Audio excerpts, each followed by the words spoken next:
T-minus 6, 5, 4, 3, 2, 1. Outer space is a place so extreme, it's hard for our minds to even imagine it.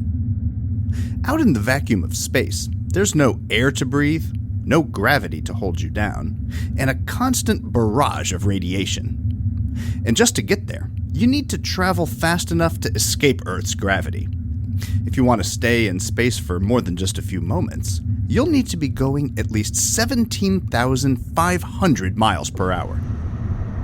It's jaw-droppingly beautiful and also, pretty daunting. And I remember looking out the overhead windows of the space shuttle using a mirror on my knee, and I could see the waves crashing on the beach beneath us, many thousands of feet below, and I thought, this is an out-of-body experience. I can't believe I'm actually doing this. I'm Scott Solomon.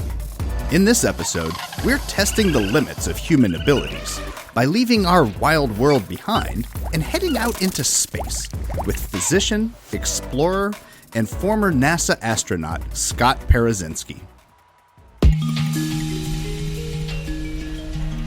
The part of our planet where life exists is known as the biosphere. Compared to the size of the Earth, the biosphere is actually a very thin zone.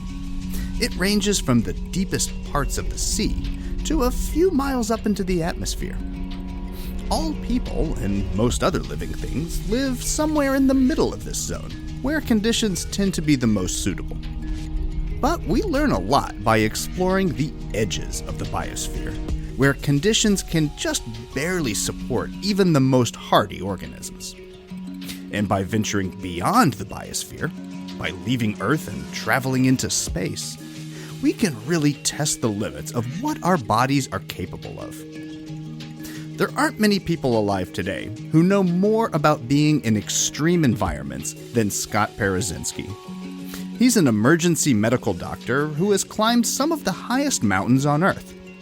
He's also a scuba diver, pilot, rock climber, and luge athlete. And to top it all off, he's flown on 5 missions to space as a NASA astronaut and completed 7 spacewalks. I can't think of anyone better to speak with about what it's like to work in extreme environments on Earth and in space, and what we can learn from going there. Scott Parazynski, welcome to Wild World. Great to be part of Wild World. Let's get going. So let's go back to November 3rd, 1994. You're sitting aboard the Space Shuttle Atlantis, about to be launched into space for the very first time. What are you thinking and feeling? Heart is racing out of my chest and just hoping I don't screw up. There's an incredible amount of anticipation, adrenaline, thrill of the moment, having grown up in the space age, wanting to one day become an astronaut, to then be on the launch pad and sitting there on the launch pad, anticipating, finally being in space, my boyhood dreams coming to fruition. It was incredible. But there is a considerable amount of trepidation just in terms of wanting to do your very, very best, because if you don't perform well, if you're not feeling great, what have you, perhaps you won't get a chance to do it again. So not knowing how I would feel, if I would have motion sickness or any other problems up there on my first mission, I had some nerves, but not necessarily concerned for my own personal safety. I knew that everything that could be done to make spaceflight safe had been done, and our crew is ready, and so was I. So walk me through what happens in those moments. You're hearing a countdown. You're feeling the rockets begin to fire. What's that like? What happens?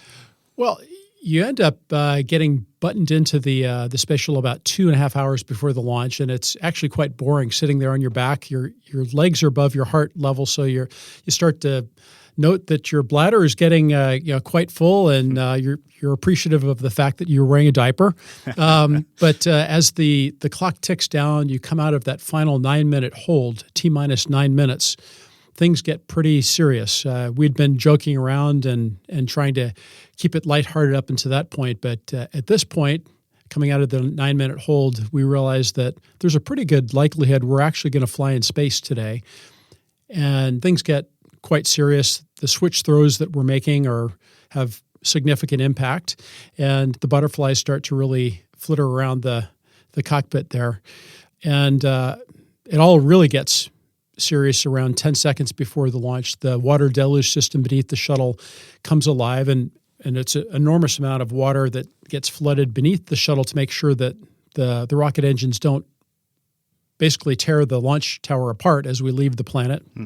And then 6 seconds before the launch, the three-man engines of the shuttle throttle up, and there's an incredible sense of vibration, and there's some real major activity going on underneath you, 195 feet below the crew compartment. And then at T0, the white solid rocket motors of the space shuttle throttle up, and you lurch off of the planet. You go from 1G laying on your back to 3Gs almost instantaneously. And you feel this incredible sense of acceleration, sort of like the steepest roller coaster you've ever been on in your entire life, except that acceleration lasts for 8.5 minutes. And you're going from 0 miles an hour to 17,500 miles an hour orbital velocity in just that short period of time. And it's, you're giddy with the thrill of the acceleration and the fact that you're leaving the planet. The shuttle sort of rolls onto its back, and I remember looking out the overhead windows of the space shuttle using a mirror on my knee, and I could see the waves crashing on the beach beneath us, many thousands of feet below, and I thought, this is an out-of-body experience. I can't believe I'm actually doing this. And then after 2 minutes into the flight, the solid rocket motors separate. There's a little bit of a deceleration there, but you continue to accelerate faster and faster. And then at main engine cutoff, or MECO, you just start to float. And there's this sense of, freedom that it gives you, to being, unweighted from gravity, and to look out the forward windows of the shuttle and see the curvature of the Earth beneath you. It's just a life-changing experience. Yeah, and one that you, I'm sure, had been dreaming about your whole life and imagining and, of course, training for. You said that it's like an out-of-body experience. I mean, how do you process it in the moment? Are you kind of telling yourself, pinching yourself, reminding yourself that it's real? I remember my face hurt when I got up into space, and I realized that the reason it hurt is because I was grinning the entire launch. It really is something that you can't fully prepare yourself for, even with hundreds of hours in simulators and talking to many people who had gone before you in centrifuges and weightless environment training facilities, water tanks and parabolic flight, all these different ways in which we prepare ourselves for space flight. The human experience of it, the visceral reaction you'll have, is something that no IMAX movie, no simulator could ever replicate. Yeah. And the extremes, like you said, going from, 1G, Earth gravity, to 3Gs almost immediately. And, how many Gs do you get up to before it's all done? So on the space shuttle, we were limited to 3Gs because of the aerosurfaces, and the tiles of the shuttle are quite delicate. And so we would accelerate to 3Gs on the launch, and that would be the limit. Of course, the Soyuz capsules and SpaceX Dragon and other capsule-type spacecraft can accelerate much faster. And then you go from that, intense high G to 0G. And that transition must be really hard for your brain to process as well, right? Yeah, even in our parabolic flight simulations, it's sort of a gradual tapering off of the gravitational pull on your body. But yeah, it's just with a snap, you go from 3Gs to weightless. And you notice, you look over to your side and you see cables starting to float around. The procedure books that we use to get up into space, they start to float around. And you feel like this gorilla that had been sitting on your chest for the last 8.5 minutes, you're completely free, and you feel like you're lurching out of your seat, even though you're very securely snugged down into your seat harness. And then at some point you release that harness. And what's that like? I mean, how do you feel for the very first time when you're actually experiencing that weightlessness? You feel like an Olympic gymnast or a diver. You have this ability to move about with incredible grace, to be able to move in pure three-dimensional space, to be able to flip upside down, to spin and pirouette and, do whatever kind of gymnastic maneuver without the encumbrance of your body weight. It's really amazing. And you have superhuman strength. You can move large objects around very carefully. So they obviously have inertia. So if you move a massive object, unless you're not very, very careful, it could actually get out of your control. So you have to be very, very precise in the way that you move things. But it's really a wonderful sense of freedom to be able to move in that way. One of my favorite experiences aboard the space shuttle was to actually flip upside down. And typically our overhead windows of the space shuttle would be pointing towards Earth. So you could actually do this mental transformation, and the space shuttle became a glass-bottom boat. And as you're flying over the Earth, you're looking down at your planet through a glass-bottom boat, and it's just this amazing perspective that you get. Absolutely. And it just sounds like a ton of fun. I mean, honestly. We like to tell everyone that it's really, really hard work, and it is. But there are moments when you just can't help but pinch yourself and be appreciative of the fact that you're one of the ones that actually gets paid to go fly in space. Yeah. Wow. And so, as you said, you're getting paid to fly in space because you're doing a job. At some point, I guess you can't just do the pirouettes all the time. You gotta get some work done. This is Wild World. I'm Scott Solomon, and I'm speaking with former NASA astronaut Scott Parazynski. When we come back, we'll hear about some of the fascinating and important work that Scott did during his 5 missions to outer space.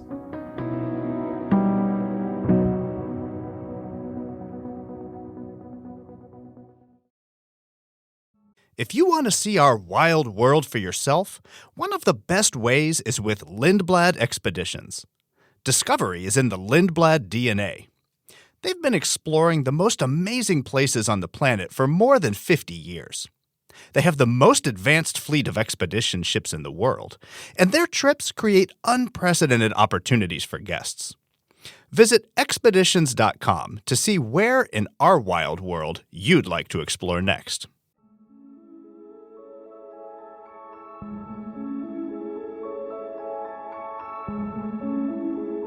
Welcome back.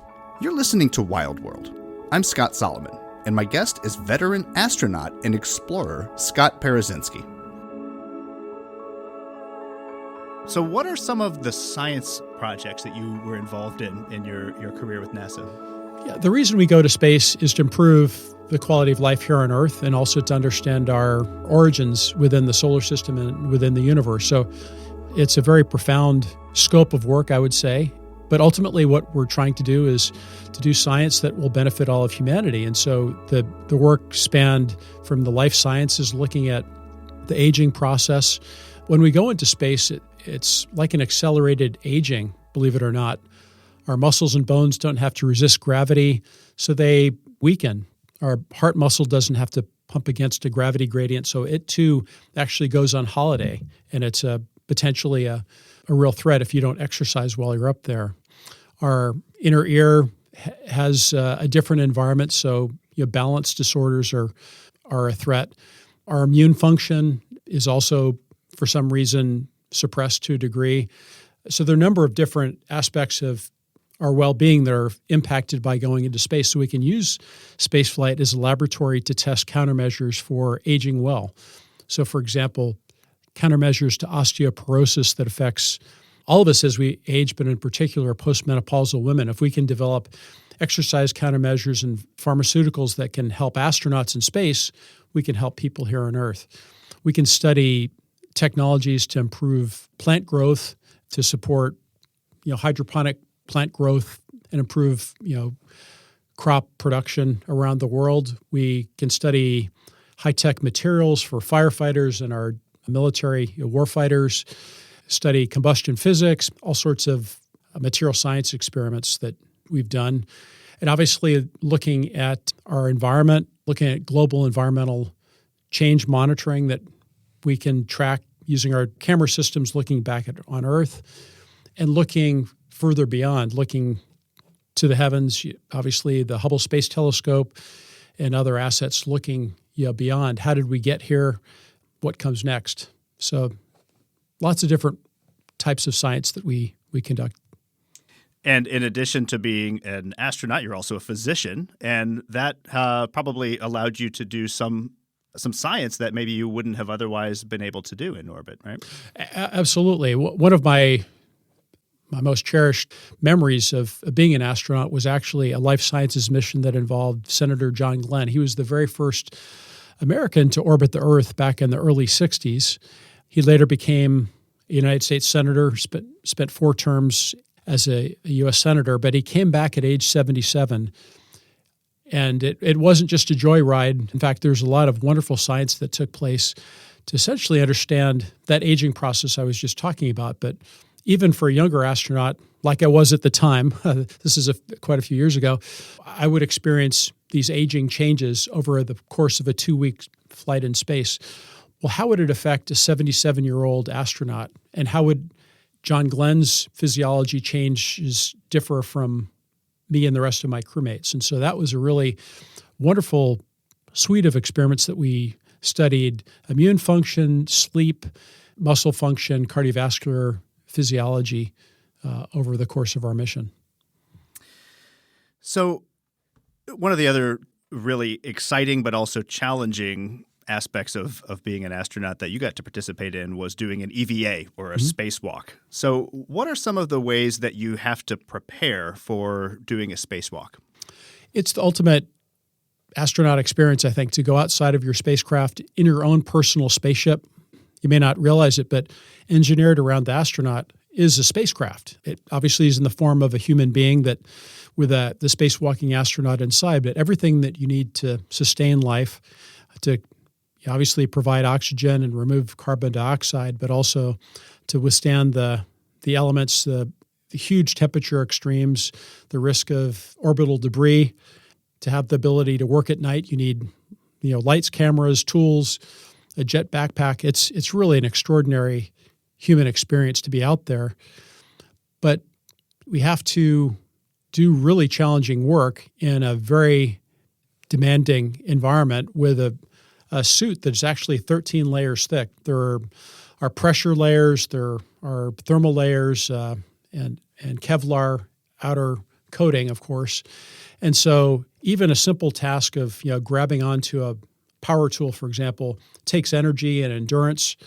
And so I would always tell younger astronauts that I was training that the best way to really be fit for going out on a spacewalk is to go to the rock climbing gym, because that really tests all of your upper body strength. It also develops endurance in the hand and forearm muscles, which are really taxing for a spacewalker. But also we get into a large training pool.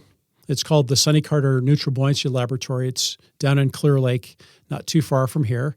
It's 40 feet deep, 101 feet wide, and 202 feet in length. And we have inside this facility a full mock-up of the International Space Station. So we can practice all the details of the tasks that we'll be doing up in space, whether it's to install a new module, to repair a faulty piece of gear. We go through that several times before we get up into space. Unfortunately, we can't anticipate all the things that might break. And I certainly have had experiences in my life, in my professional career, where things were definitely way off script, but based on the breadth of our training, we were able to get the job done. So you talk about all the extensive training that goes into preparing for a spacewalk. It's another thing to actually do it. What is it like that, the first time you did it, when you open that airlock, and I was going to say step out, but I guess that's not quite the float out. Float out. Yeah. You float out of the airlock and you're out on your own in space. What is that experience like? It's jaw-droppingly beautiful and also, pretty daunting. My first spacewalk was docked to the Russian space station Mir. It was a beautiful night sky when I floated out. I asked my crewmates to keep the shuttle's payload bay lights off so that I could let my eyes dark accommodate and actually see the star fields as I floated out. And it was just really, really beautiful doing that. But it was kind of an unfortunate set of circumstances, but unfortunately, the technicians who had prepared the the safety tether reels that are sort of our connection to the spacecraft when we're outside on a spacewalk, they had used the wrong lubricant. So as I was getting set up to start my work outside, my safety tether reel wouldn't retract. So I had about 10 or 15 feet of this steel braid cable kind of floating up and around over my head. And everyone in mission control was terrified that we'd get tied up and we would make it difficult for ourselves to get back inside, or we would damage some other equipment. So we ended up having to store that faulty safety tether reel, and I ended up using a couple of my waist tethers, almost like an ice climber climbing up an ice cliff, to move around the outside of the space shuttle space station complex, and it worked great. But it was a pretty high pucker factor moment, because I thought within the first 10 minutes of my very first spacewalk, we were going to have to shut it down. But it really is an amazing perspective when you're just looking through a thin visor out into the enormity of the universe. It's one thing to look through a plate glass window and see, a cone, a sliver of what's out there. But when you're out on a spacewalk, everywhere you look is the enormity of the universe, and it's really majestic. You're listening to Wild World. Coming up, we'll hear about Scott Parazynski's journey toward becoming an astronaut and some of his other adventures in extreme environments here on Earth.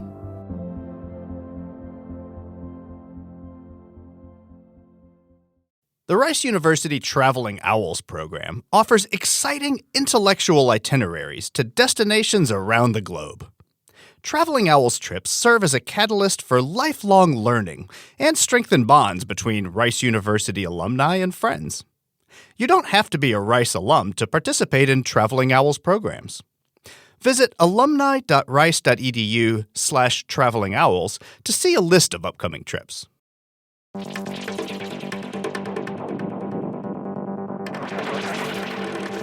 This is Wild World. I'm Scott Solomon, and my guest is astronaut, physician, and explorer Scott Parazynski. So how old were you when you first dreamed about being an astronaut?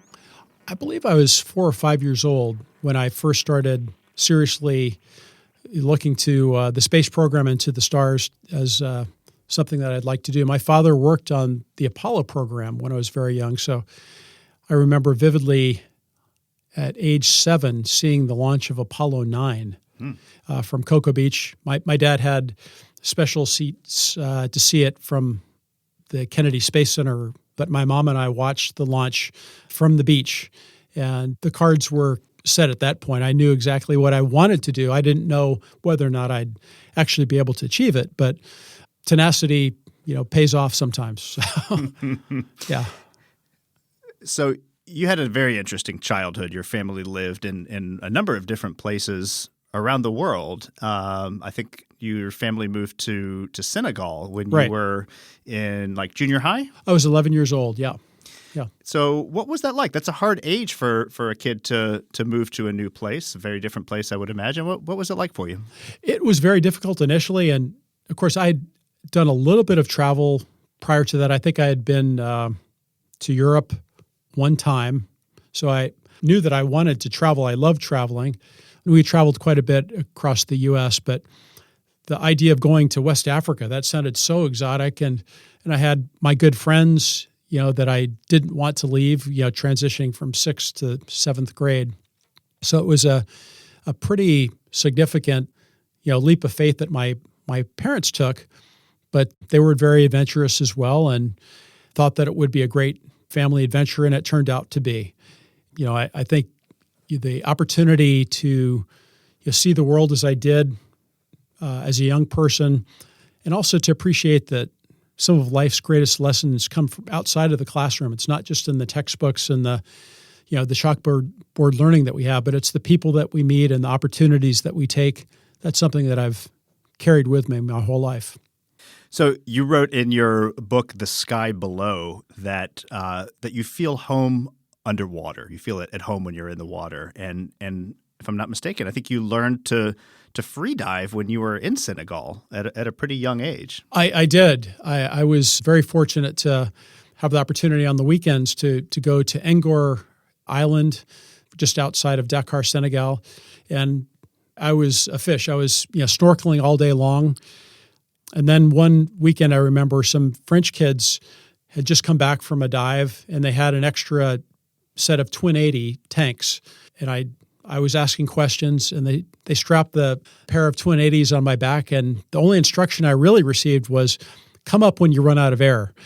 So not really the best instruction that I could have had. I didn't get bent, thankfully, but as soon as I had the freedom to move in the water column and to get to the bottom, things that I had only seen from the surface or for as far as I could free dive down, I was now able to get below all of it and get up close and personal to move in 3 dimensions, almost like an astronaut. It was really a life-changing experience. And the other thing, I was always glued to the set when Jacques Cousteau and his specials were on. So that was a big part of my childhood too. And then at some point, your family moved again to Beirut. My father's job took us to the Middle East, not at the greatest time. It was actually the beginning of the civil war in Lebanon. So we had about 6 months in Beirut before we had to evacuate. Things got a little too hot in Lebanon, and we moved to Athens, Greece, where I spent most of my high school years, with exception of the first half of my senior year in high school when we were in Tehran, Iran, which is also a really bad time to be there because that was the beginning of the Islamic Revolution.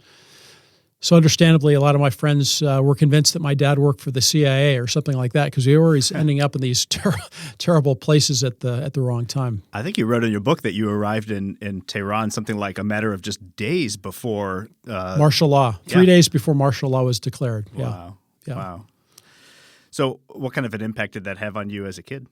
Well, for me, I saw the onset of the civil war in Beirut as, my gosh, I'm here living history. This is an incredible adventure. And I was, as most kids are, fairly fearless. And I'm sure I terrified my mom because I was always wanting to go out and explore. And not a great time to be out exploring, of course, but I saw it as an amazing gift that I had to be able to travel and also to be, living in an adventure. Again, it was difficult having to pick up and move a couple of extra times there when we had to leave Beirut in the middle of the night. Basically, the store, there's a tiny sort of international market, kind of kitty corner to our apartment building. In the middle of the night, a pipe bomb had been set to detonate. So all the windows in our apartment building were blown out. And my folks said, well, it's time to leave now. And so we hightailed it to the airport, and we left, and I've never been back, actually. Wow. Yeah. And from there you went back to Greece right. to finish high school? Yes. So spent 3.5 years in Athens, Greece, and then just the first half of my senior year was in Tehran. So then you come back to the U.S. for college, right? You went off to Stanford and would eventually also go to Stanford for medical school. Right. And so tell me a little bit about the time in medical school, learning about medicine, learning about the human body, but in the back of your mind having this ultimate goal of becoming an astronaut.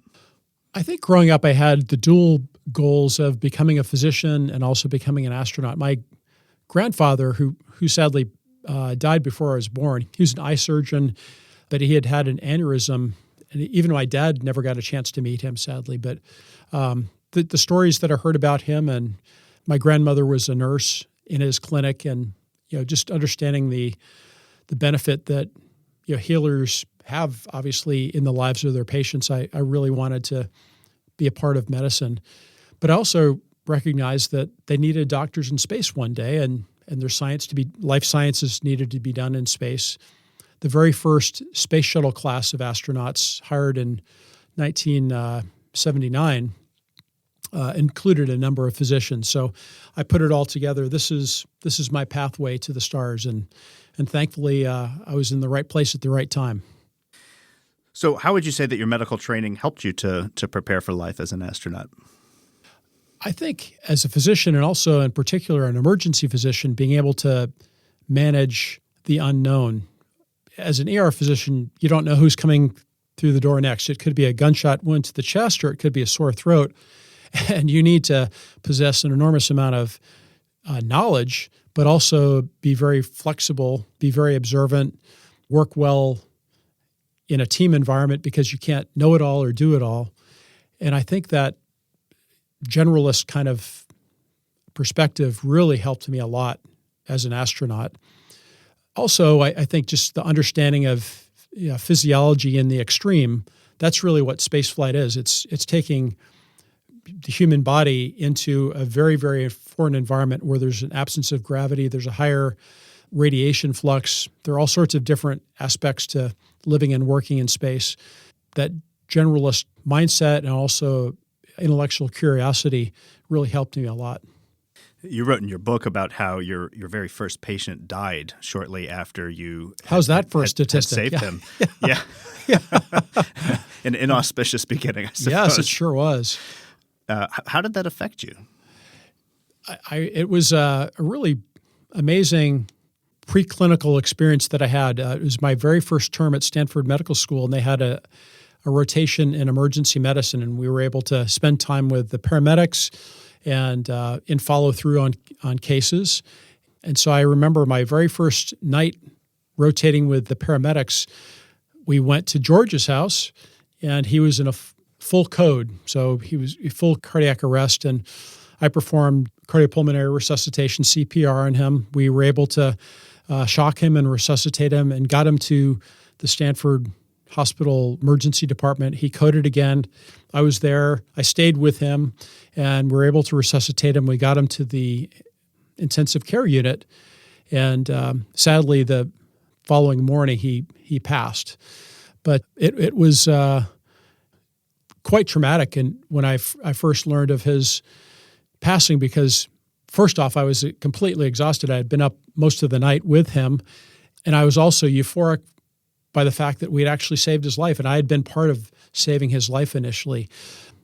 But I came to terms with the fact that medicine can only go so far, and there is a time for all of us, and I was glad to at least tried to save his life, but it also led me to understand that there are plenty of opportunities to do medicine better in the future. Now, while you were in medical school, you developed a hobby that I think it's safe to say is unusual for medical students, and that's the luge. Right. How did you get started luging? Complete fluke. There was a wonderful athlete, Bonnie Warner, who was the top American finisher in the Sarajevo Winter Olympic Games, and she wanted to recruit other athletes to try out the sport of luge and to find other athletes that could help the U.S. team be more competitive in the future. And it was my 24th birthday, and I saw this flyer at the gym. Hey, come out and try luge. Well, how do you do luge in sunny Palo Alto, California? Well, what they do is they find a steep road, set up some traffic cones, and they put some sleds on wheels, and you can navigate a slalom course of sorts down the steep hill. So that was part of the selection criteria. And then there's physical fitness and agility drills that we were put through. And the top 10 finishers in this competition were then invited to go back to Lake Placid to try the sport out for real on ice. And so I was selected to go do this, and I was able to convince Stanford Medical School to let me take off about 4 months of my clinical time frame to go compete and train in the sport of luge. And it ended up being the next 3 winters that I did this leading up to the Calgary Winter Olympics in 1988. Now, luge is not the only sport that you've been involved in that some people would describe as an extreme sport or an adrenaline sport. You got into rock climbing at some point as well. And you wrote in your book that one of the scariest moments you ever had was rock climbing in Colorado. What happened? Yeah, rock climbing is such an all-encompassing physical as well as intellectual pursuit, and the rest of the world completely disappears when you're on a rock face. It's a physical and mental challenge. How do you get up this face safely? And so I ended up right before reporting for duty at NASA, I was climbing a pitch that I had done several times before, but I was lead climbing it. And what that means is I was putting in protection as I was going up.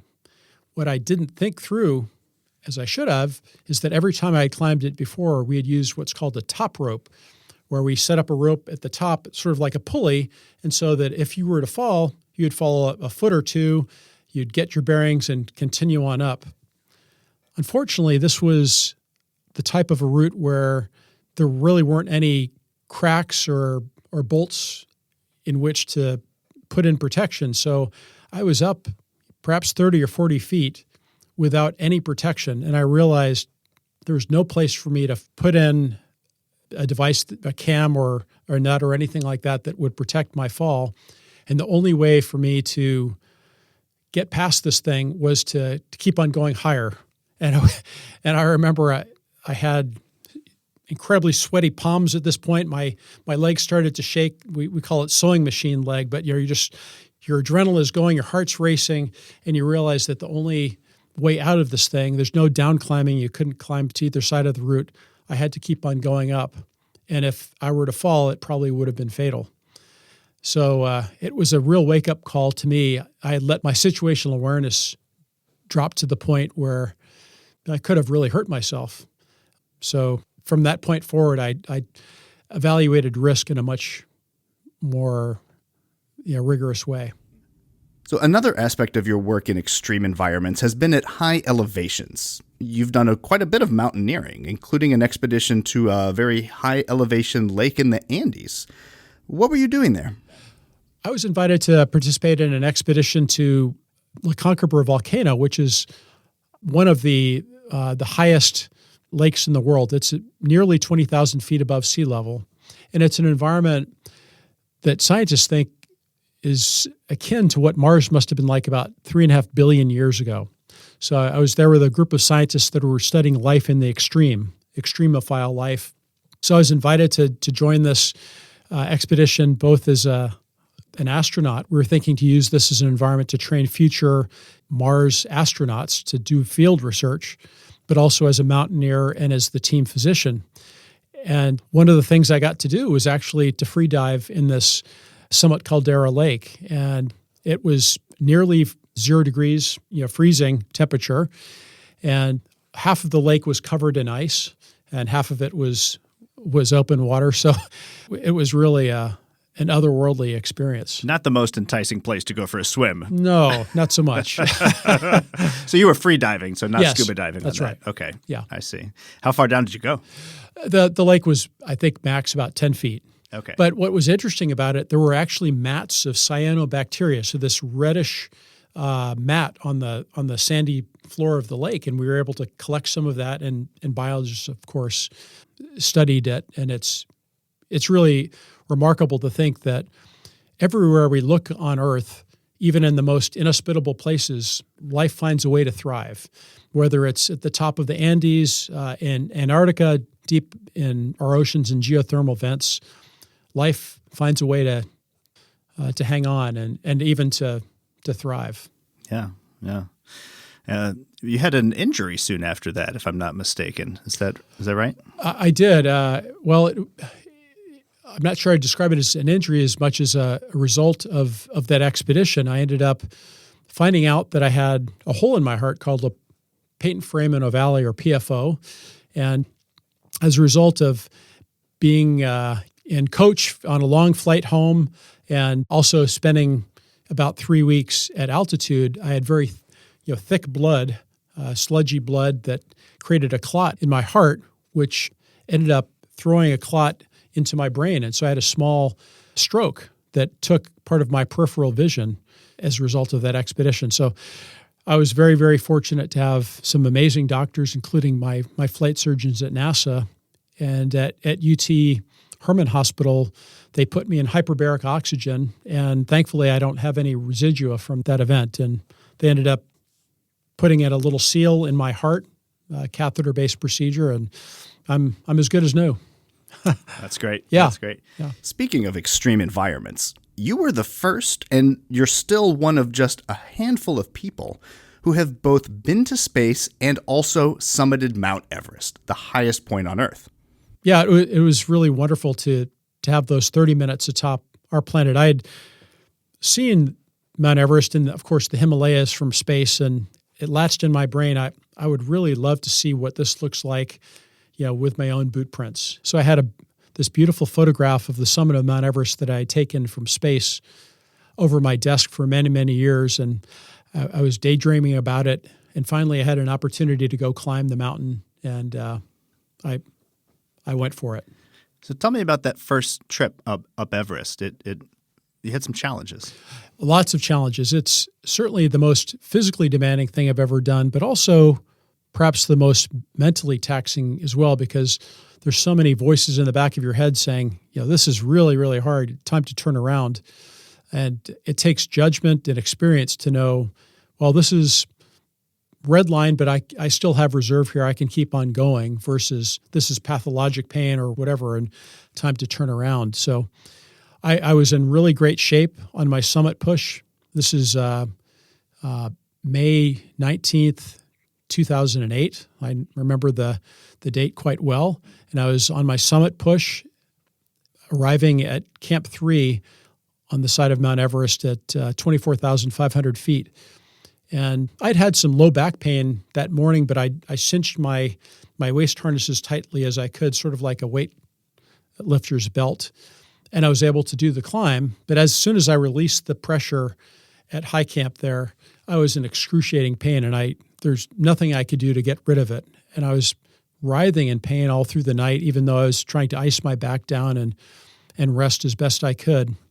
And I realized that following morning, if I tried to go any higher in the mountain, I'd not only be risking my own safety, perhaps even my own life, but I'd be risking the safety of my teammates who would have done everything that they could to support me and to get me down safely. So I had to turn my back on the summit, even though it was just 24 hours away over my shoulder. I had to limp on down. There's no way anyone can carry you down. It's either you're going to physically get yourself down or you're going to become a permanent memorial on the side of Mount Everest. Yeah, I suppose that's good motivation. Yeah, it sure was. Yeah. But you were able to come back a second time. The next season, I was able to summit at 4 a.m. local time on May 20th, just right prior to the sun rising on top of the world. And it was such a wonderful moment in my life because I'd had to fight so hard for it. I think the things that we have to work the hardest for in life are the things that mean the most to us. And I'm sort of glad that I didn't summit my first time around because I really grew to appreciate the importance of tenacity and resilience. And anytime I face a really difficult challenge in my life now, I think back on the fact that I had to fight my way back up the side of Mount Everest again to finally stand at the top of the world.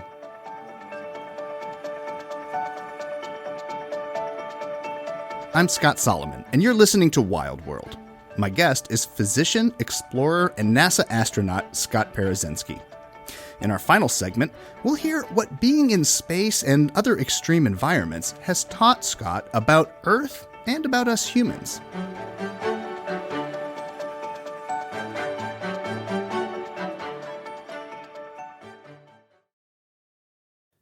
I love to travel and experience new places, and I've had the great pleasure of joining several Rice Traveling Owls trips operated by Lindblad Expeditions.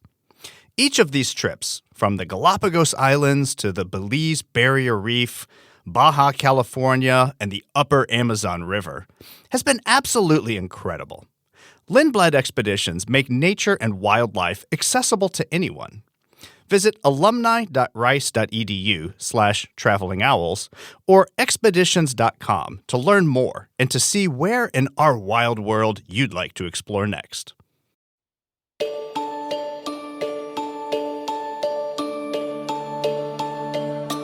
Welcome back. This is Wild World. I'm speaking with Scott Parazynski, who spent 17 years as a NASA astronaut. He's also a physician and explorer who has spent much of his career in extreme environments. Your final mission in space was in 2007 aboard the Space Shuttle Discovery. And while you were there, you had to do an unplanned spacewalk, right? Normally, this is something, as you were talking about, you prepare for a long time to do a spacewalk. So what was it that caused you to have to do this unplanned spacewalk? Well, the sneak peek is that actually orbital debris had damaged a solar panel aboard the International Space Station that we were trying to unfurl. So my buddy Doug Wheelock and I were out at the very tip of the space station on what we knew as the P6 solar array truss, out at the very, very tip of the station. And we had bolted it all together. We had made it electrical connectors, and we thought that the hardest part of our mission had already been done, and we could sort of coast the remainder of our mission. But as we floated into the airlock, our crewmates were commanding this large solar panel about 100 feet in length to unfurl, and it got stuck partway out. And this apparent piece of orbital debris had nicked a steel braid cable. It had fouled it up and essentially caused the solar panel to start to rip apart. And of course, we didn't know what this meant for the rest of our mission, whether or not we'd have to go out on an emergency spacewalk and throw away $1 billion national asset, or if the brilliant people in mission control would come up with a plan to somehow repair this. And of course, it was the latter. It was sort of an Apollo 13 sort of evolution where people worked around the clock for 72 hours to develop a plan to get a spacewalking team out to the very tip of the station to cut out this piece of guide wire that had become frayed and had caused the rip. But then we had to actually put in other wires to stabilize it so that we could safely extend it to its full length. And I gave it probably a 25% chance of being successful, but miraculously it worked perfectly the very first time. Doug Wheelock and I went back out, an emergency unscripted spacewalk, and 7 hours and 19 minutes out in the void, we were able to effect this repair with some amazing robotic arm flying by Stephanie Wilson and Dan Tani inside the space station, and an amazing team in Mission Control Houston looking over our shoulders. But it really was the best day on the job ever for me. And I think all of us who were a part of it would tell you that it was the greatest thing we were ever able to be a part of. You know, something that was so daunting when you first looked at it, but then NASA came through with this plan that made it almost look easy when it was all said and done. So you've done these incredible things, this, spacewalk that, was unscripted and unprepared for, launched into space going 17,500 miles per hour, climbing Everest, scuba diving, flying planes. These are things that would scare most people. What scares you? Well, I think that's an interesting question. I think going into an environment like that unprepared is I guess the best answer I could give you. I wouldn't do any of those things if I weren't well prepared.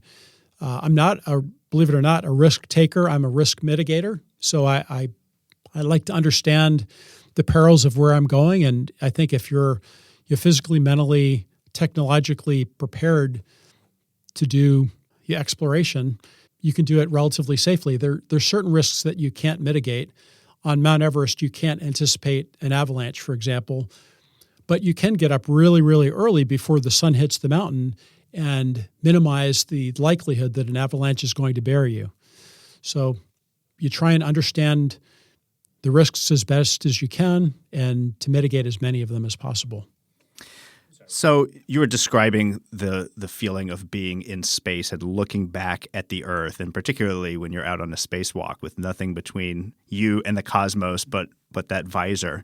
How has being in space influenced your feelings about Earth and about space and the entire cosmos that we live in?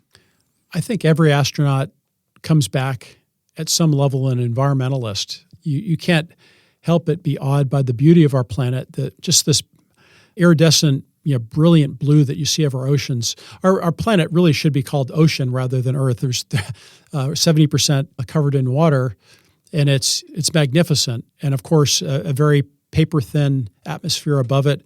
And then the enormity of the universe, the pitch blackness of space, darker than any black that you've ever imagined, lit up by trillions and trillions of tiny little point sources of light.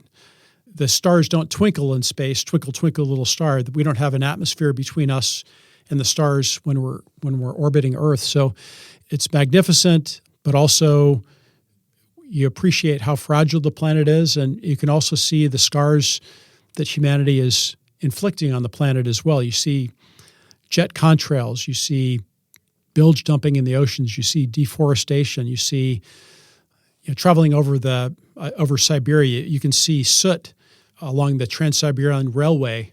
You can see center pivot irrigation in North Africa, for example. You can see forest fires. The only unattractive aspect of our home planet from space are things that are created by humans. Nature is extraordinarily beautiful, but cities are gray and smoggy, and you can see them as more of a scar on the planet. So I think the impact that spaceflight has on people is, to lead one to become a better steward of the planet. And that's one of the reasons why I hope more and more people get the opportunity to one day fly in space.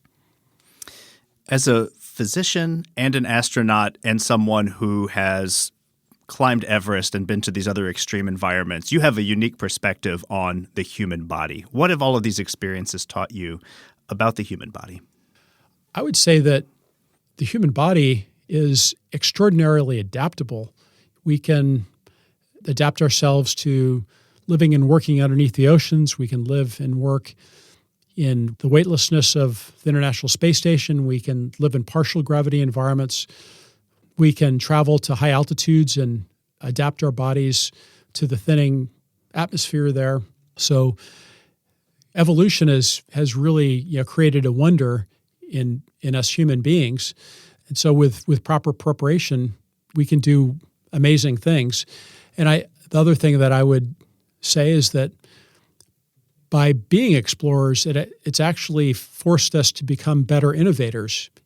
A lot of the technologies that we developed to first send humans into space are now technologies we take for granted. The Holter monitor, the monitors that we use in intensive care units and in the operating rooms, were actually initially designed to monitor astronauts on orbit. And so many other miniaturization of sensors and things that we use in healthcare hearken from the space program. So by sending explorers into extreme environments, we benefit because we have these new capabilities we can use here at home. So what do you hope to see in terms of the future of space exploration? I'm really excited about the era that we're currently in, which involves many more people. I think space can and should be for all of us. It's still extremely expensive, but I think the costs are going to come down, and I'm really excited by the fact that some of the providers like Blue Origin are actually taking citizens, not just multimillionaires and billionaires, but civilians who are bringing back their life-changing stories and are very relatable and can share it with their communities. And I think as more and more of us get a chance to see and experience those life changes, it will be good for the planet. What's next for you?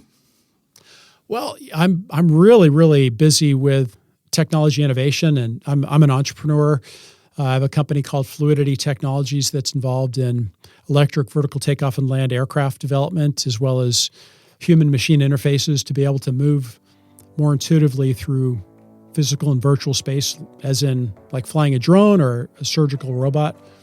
So I'm really excited about leveraging my experiences as an explorer and working in extreme environments and using that for healthcare and paying it forward through technology innovation. Well, Scott Parazynski, thank you so much for sharing your amazing life experiences with us here on Wild World. Great to be with you. Thanks. That's it for this episode. To To learn more about Scott Parazynski, check out his fabulous book, The Sky Below. You can also go to his website, parazynski.com, to see photos and stories from his time as a NASA astronaut and his other adventures. You can learn more about space science and exploration at nasa.gov. If you want to hear more episodes of Wild World, check out our website, wildworldshow.com, or you can get them wherever you get your podcasts. If you like what you hear, please consider leaving a rating or review, and maybe tell a friend or two. This episode of Wild World was produced by 3Wire Creative. I'm Scott Solomon.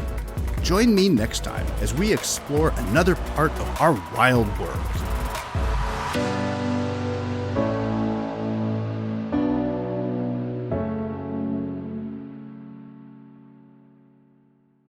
Next time on Wild World, we're venturing to the ends of the earth.